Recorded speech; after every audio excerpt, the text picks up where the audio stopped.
You know that feeling, right? When you buy something and it just doesn't work, and you feel, well, kind of powerless. Turns out you're not. Here in Australia, your rights as a consumer are actually built on two incredibly powerful and really simple pillars. So let's break them down. I mean, we've all been there. That new gadget just dies after a week. Or that service you paid good money for, a total letdown. It's so frustrating. But in that moment, what are your actual rights? What can you really, truly do about it? Well, the good news is there's a single, powerful answer to that question. It's called the Competition and Consumer Act of 2010. Now, this is basically the official rulebook for Australia's marketplace. It spells out exactly how businesses have to behave and what you, as a consumer, are entitled to. And the whole thing, it pretty much boils down to two core ideas. Yep, just two. And what's so brilliant about this is that you don't need a law degree to get it. This entire complex piece of legislation is built on just two fundamental pillars, two core concepts that cover nearly every single purchase you will ever make. And here they are. On one side, you've got fighting unfairness, which is all about making sure businesses play by the rules and don't exploit people. And on the other side, ensuring quality, which gives you a whole set of automatic guarantees on pretty much everything you buy. Let's take a closer look at each one, shall we? So, let's start with Pillar 1, fighting unfairness. This is all about creating a level playing field, a baseline of ethical conduct that every single business has to follow. But what does the law actually mean when it says unfair?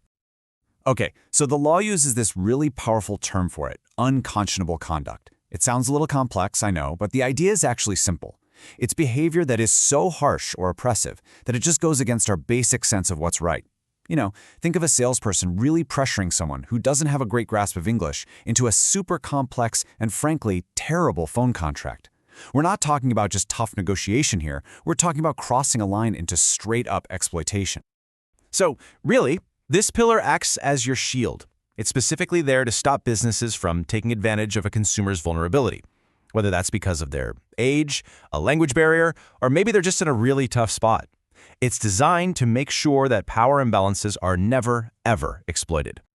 Now, the other side of this unfairness pillar is something called unfair practices. And this one is much more straightforward. It basically just means businesses can't lie to you or mislead you. Simple as that. They can't claim a product has features it doesn't or try to bury really crucial details in the fine print.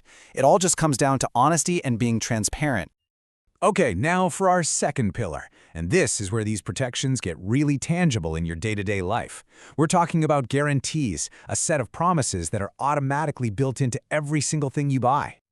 They're called consumer guarantees. And seriously, the most important word here is automatic. You don't have to ask for them. They're not some optional extra you have to pay for. These rights exist, by law, whether a business even mentions them or not. Think of them as your non-negotiable safety net. So, what are these automatic rights? Well, for starters, goods have to be of acceptable quality. That means no defects, and they should last a reasonable amount of time. Second, they have to be fit for their purpose. So, a waterproof jacket has to actually be waterproof. Third, any services you buy must be provided with due care and skill. And finally, everything has to match its description. It really is that simple. So we've got these two really powerful pillars, right? One is preventing unfairness from happening in the first place, and the other is protecting you when things just go wrong. So let's look at how they work together to create this amazing shield for you in the marketplace. The easiest way to think of it is like this. Pillar 1 is proactive. It sets the rules of the game to prevent unfair behavior from even starting. But hey, if something still goes wrong, that's when Pillar 2 kicks in. It's reactive, and it gives you the power to demand a real solution, like a repair, a replacement, or a refund.